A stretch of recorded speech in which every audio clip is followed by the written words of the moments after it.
Don't commit suicide. If you are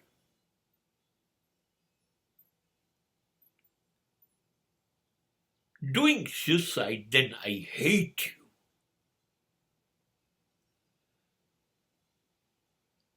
આત્મહત્યા કાયદેસર ગુનો છે એવું બધું મને નથી કહેવું તમને.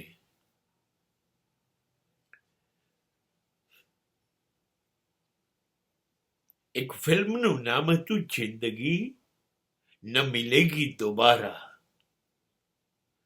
ફરી નહીં મળે આ જિંદગી.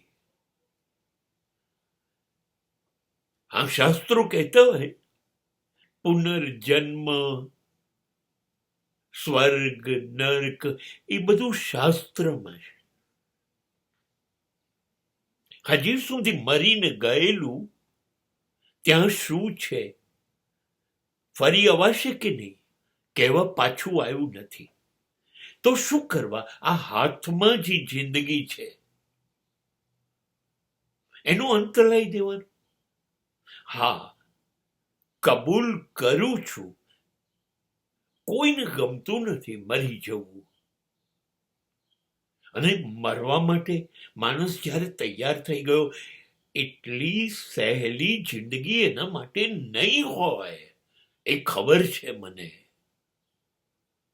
બહુ મુશ્કેલ હશે. જીવવા કરતા મરી જવું સહેલું લાગ્યું હશે. એમાં એને આરામ લાગ્યો હશે. નથી જીવાતું એવા બધા સંજોગો ઉભા થઈ ગયા. દરેક સેકન્ડે પ્રશ્ન ઉભો થાય, જીવીશ કેમ, જીવીશ શા માટે, એના કરતા મરતો કેમ નથી, આવું થશે. હા હા, પણ પહેલી વસ્તુ તો એ છે કે મરી ગયા એટલે પ્રશ્ન ઉકેલતો નથી, પ્રશ્ન તો ઊભો જ રહેશે.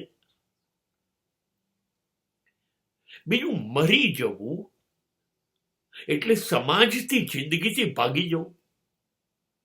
એટલે જે લોકો તમને હેરાન કરવા માંગતા હતા એના હાથમાં નવો મુદ્દો આવશે. જો અમિત સાચા હતા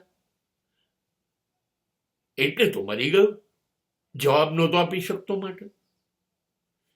શું કામ એમને સાચા પાડવાના? દરેક પ્રશ્ન, સમસ્યા નો ઉકેલ છે જ. હા, આપણે બહુ ગભરાઈ ગયા, ડરી ગયા, મૂંઝાઈ ગયા, ગૂંચવાઈ ગયા છે, એટલે આપણને દેખાતો નથી. ઘણીવાર સામે જ પડેલી વસ્તુ પણ નથી દેખાતી. આ બસ એવું છે, ઉકેલ હોય છે. અને છતાં એવું લાગે કે હું ગૂંચવાઈ ગયો છું, તો સમાજમાં બધા નથી ગૂંચવાઈ ગયા. કેટલાક અદ્ભુત માણસો છે જે જિંદગીમાં પહાડના ટેકરા જેવા મોટા મોટા અનુભવ લઈને બેઠા હોય છે. ડાપણનો ખજાનો હોય છે. એવા બે ચાર માણસ પાસે જઈને વાત કરી શકાય, ઉકેલ આપશે ડાયા માણસો. એવી કોઈ સ્થિતિ નથી જેનો ઉકેલ ના હોય, બને જ નહીં. અને એનાથી મહત્વની વાત, ચલો, તમને એવું લાગે છે કે મને કોઈ ડાયા માણસ રસ્તો નહીં બતાવે, કોઈ આનો ઉકેલ જ નથી, એટલે તમારે મરી જવું છે.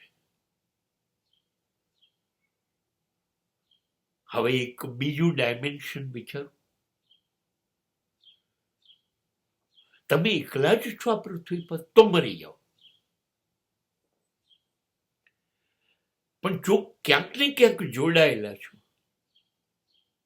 મા બાપ સાથે, પત્ની સાથે, ભાઈ બહેનો સાથે, સંતાનો સાથે, પ્રેમિકા સાથે ક્યાંક જોડાયેલા છો, તો તમે તો છૂટી ગયા આત્મહત્યા કરીને. અચ્છા, પેલા લોકોનું શું થશે? એ લોકોનું શું? તમારી ભૂલ હોય, કંઈ પણ હોય, અને તમે મૃત્યુ સ્વીકારો છો, એ લોકોનો તો વાંક બી નથી, ગુનો નથી, ને બિચારા લાચાર થઈ જશે.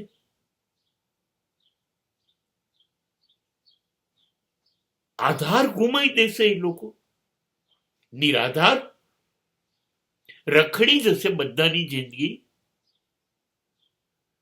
અને પછી એકલા પડી જશે, કોઈ આધાર નહીં.